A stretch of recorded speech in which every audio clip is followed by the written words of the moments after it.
I see this little boy. What's he trying to show me? I don't feel normal. Anger inside of me, it's building and building and building, and I feel like at any moment I'm going to explode.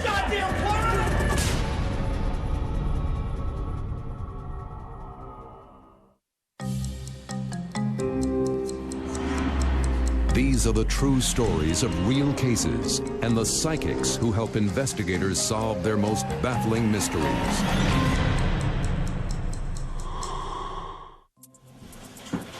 Mom? Dad? Columbus 911, what's your emergency? My phone's on the floor, my mother's on the floor, there's blood all over the place. Is there anybody else in the house with you? I don't know what's going on, I assume it was a broken. Is there anyone else here, sir? They're bleeding. Just get down here, would you send someone down here? I need the address, please. Car 32, I copy. I'll be en route to 1615 Stringtown Road. Initially, we were dispatched to 1615 Stringtown Road, which is a residence in southern Franklin County. The initial call came in from a Robert Colley, who had called and said he had found Charles and Lois Colley dead at their home.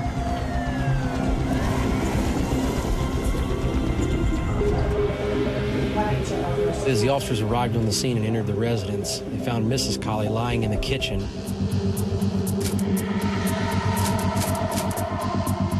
Mr. Colley was lying in the dining room. Both of them still had their coats on, and it appeared as though they had been attacked as soon as they walked through the door. Both bodies were covered in blood. Both of them appeared as though they had been stabbed multiple times. Officers found guns, VCR, clock radio, adding machines, things of that nature stacked by the front door. There was broken glass on the back steps. It looked like somebody had broken in through the back door. The scene appeared as though a burglary had taken place. The double murder shocks Columbus and makes front-page news. These are victims in their 60s, found together, bludgeoned and stabbed to death. It was a big story for Grove City because this is a suburb just south of Columbus that doesn't see a lot of crime. Detective Zach Scott opens a murder investigation. Several things suggested to us that there might be two people involved, at least, with two victims, with how the crime scene appeared when we were there. Charles was a large man who probably could have defended himself against multiple attackers. So the theory was that he would not go down easily without a fight.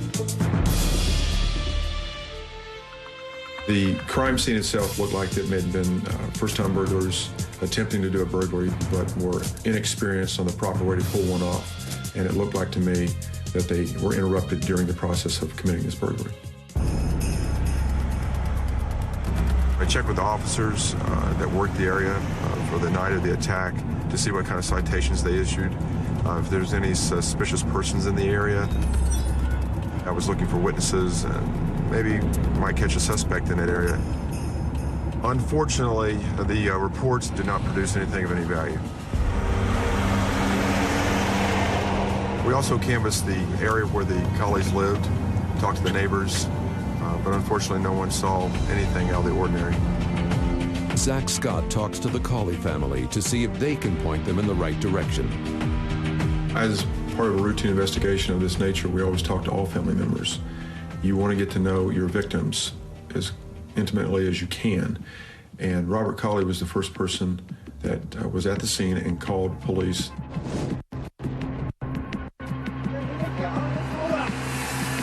He went there to borrow a tool. He hadn't heard from his parents over the weekend. So he had a reason for going to just check on them. The coroner estimates the Colleys were killed the night before Robert found their bodies. Robert told us that that particular evening he was at a hockey game.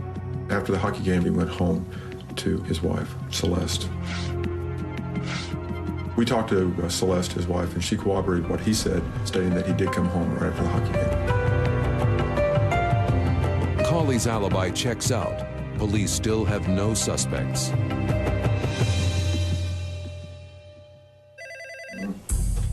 Desperate to solve the double murder, police look for links to other break-ins in the area. In the beginning part of the investigation, we interviewed probably 25 to 30 different people. 512 still en route on the phone, be there shortly. Unfortunately, all the people that we initially talked to didn't produce any additional information that we could use. What authorities told us about the Colley murders was that it was going to be difficult to solve without someone coming forward with either a vital piece of information or a confession. As months pass by, information from the public dries up. But one call from a local psychic gives Detective Scott some hope. This is Detective Scott. I had met Zach Scott through a friend and told him that if he ever needed any help on any cases, that I would gladly offer my help to them as my way of giving back. To catch the killer, Scott agrees to work with the psychic. I'm a pretty open-minded detective. I'll take any kind of help if it's going to help me solve a crime.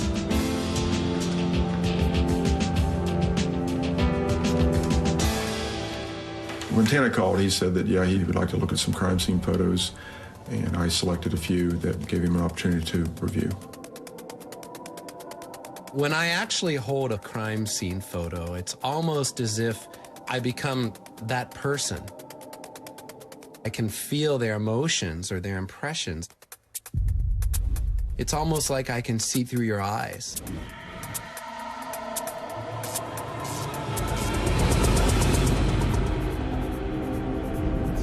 I see someone, I see a figure, a dark figure, and he's inside the house. He's in the house.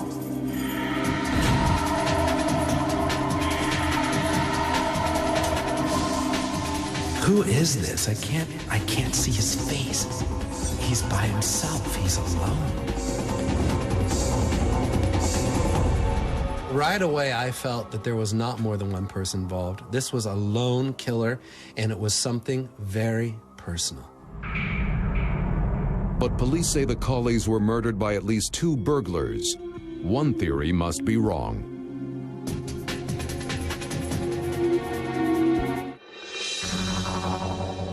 Psychic Tana Hoy has joined the investigation into Charles and Lois Coley's murder.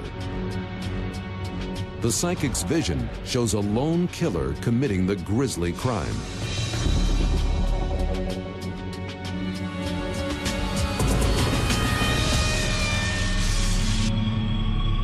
I see this little boy.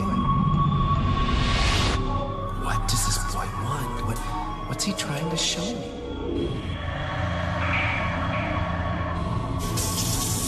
I see blood, I see blood on hands, I see water. He's moving around the house, he's searching, his hands are moving everywhere, he's taking. He doesn't want anyone to know.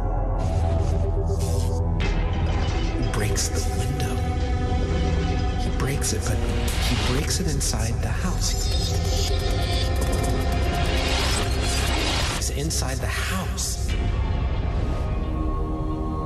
I called Detective Scott to tell him what I was picking up. Hi, Zach. Tana Hoy. At the beginning, they had said to me that they thought that it was a burglary, and I told them this was not a burglary. This was definitely somebody that did this alone. This was not more than one person involved. This was somebody that was very familiar with these people, who held a lot of hatred and anger.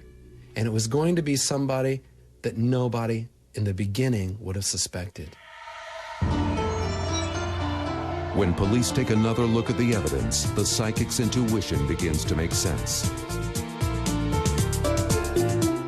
The closer we looked at the scene, the less it looked like a burglary.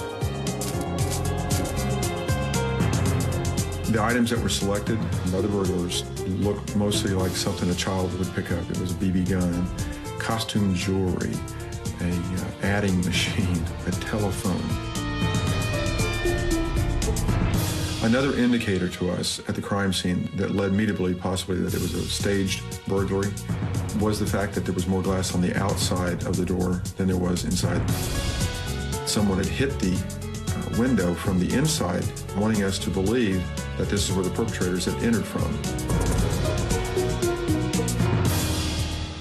The reason that someone, in my opinion, would stage a burglary of this nature is because they knew their victims and they wanted to throw the cops off. There was no doubt in my mind after reviewing everything that Charles and Lois Colley absolutely knew their killer. We first started looking at business associates. We looked at people around the area that maybe they had enemies, that they were not getting along with. But I mean, even with business associates, you could not get one bad word ever said about these people. They were great people. Police remain baffled why anyone would want to harm the Colleys. Then, a call comes in that could break the case wide open. We got a call from a manager of a restaurant who said that one of his customers was in the restaurant the night the Colleys was murdered, and she was acting very strange.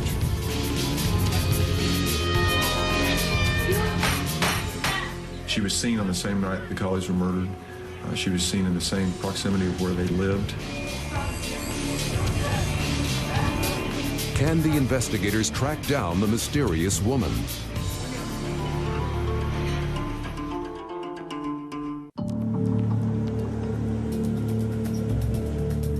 Detective Zach Scott follows up a lead on a mysterious woman. She was seen acting suspiciously the night the Colleys were killed. It was really late, and the restaurant manager said she was acting nervous. Seemed like she was looking for someone, like she was afraid. Acted like she needed to leave. And from her actions, he felt strong enough to give us a call.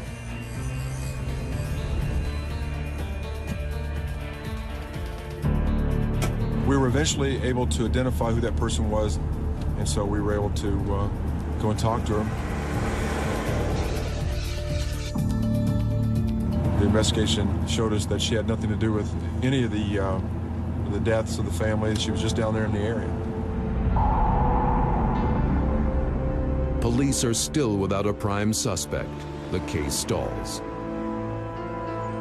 In Columbus, we were dealing with other murders, other crimes. We were waiting for the police to take some action. We lost interest in the case because we didn't have anything to write about. We weren't getting any leads. My fears about this case was that it may never be solved.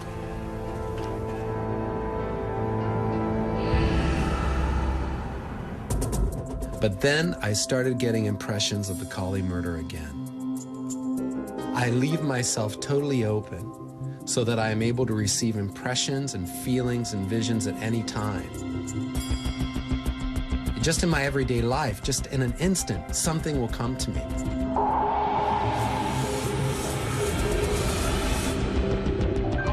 I want to be happy like all the other kids, but I'm not. If just everybody knew my secret, if everybody knew. I see everyone being confused.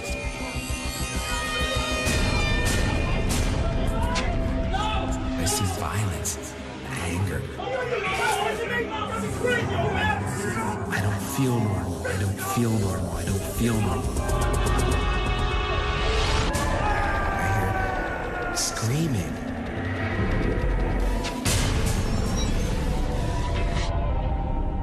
I feel like it's done, it's finally over. And at that moment, I knew right away very clearly who killed the Colleys.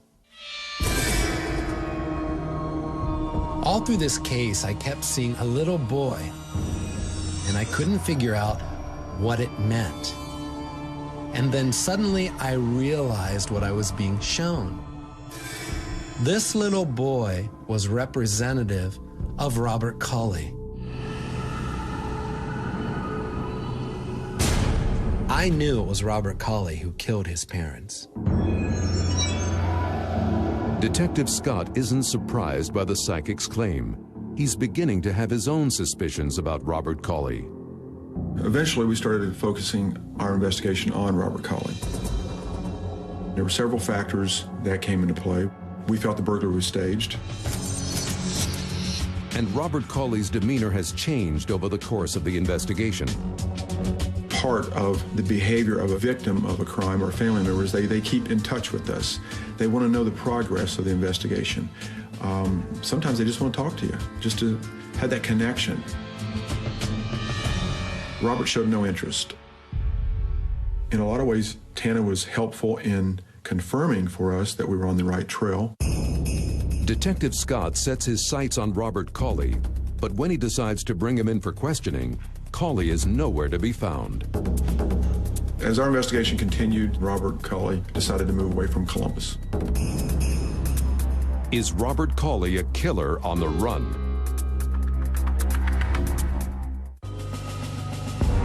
Robert Colley is now the prime suspect in the murder of his parents. During the investigation, we were able to trace his whereabouts through family members, and it showed that he went to New York for a while. He went to the state of Washington. He also went to Phoenix. Eventually, we were able to locate Robert Colley in Houston, Texas. Scott makes plans to question Colley in Houston. At this point in time, we suspected Robert Colley of committing these homicides, but we had no physical evidence to link him to them. We had nothing up to this point, so getting a confession from him was crucial. Before he leaves to confront Colley, Detective Scott meets with Tana Hoy face to face. I had a vision of Robert Colley, and I wanted to tell the sheriff's department about it. Here are just additional photos of the crime scene that were taken.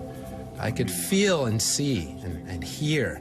This was not just a moment of insanity. This was kind of building and kind of boiling up and welling up in him. This was a long-held resentment, an anger, a pain, a hurt that he had carried since childhood towards his father. This murder was almost inevitable to happen considering the circumstances. Tana was adamantly saying, yeah, that is the suspect. He is the one who's killed his parents. And we felt that, okay, that's how we feel also, but now we got to figure out how to catch him. When I was tuning into his energy again, I felt like somebody that had been scapegoated by his father.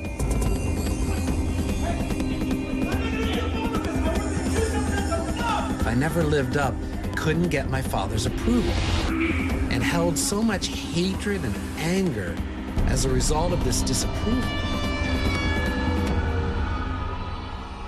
Do I feel that Tana was probably accurate in that? Yeah, I do feel he was accurate in that assessment of the suspect. Detective Scott flies to Houston. Robert Colley agrees to talk to the investigator one more time. During the initial part of the interrogation with Robert, he pretty much stayed with, I don't know anything, I don't have any additional information I can give you. The interview continues for 9 grueling hours. Eventually, Robert began to change his story. Robert explained that he'd went to his parents' house after the hockey game, and then things turned bad. The next thing I know, I got somebody screaming at me, telling me that I'm a failure, and that I'm no good. I think I stabbed my dad first. I missed up. My mom tried to stop me. I think my dad fell down, and then while trying to get away from her or something, I think I accidentally stabbed her.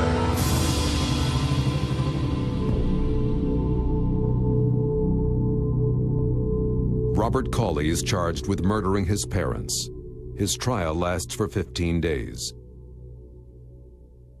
Some of the jurors winced and looked away while they heard this tape being played in the courtroom and hearing of this brutal attack by a son against his parents. Cawley is found guilty and sentenced to 25 years. Tana was able to give some insight to the psychology behind him, which is where I would credit him. I was just glad I could help. I was grateful for the respect that they actually gave me, and it surprised me. And I was glad that they had enough confidence in me to trust me to work with them to help them solving this case. I see the psychics as a tool, as an option, if they are connected in the right area that you need, and I think a detective would be a fool not to use that option if it was available.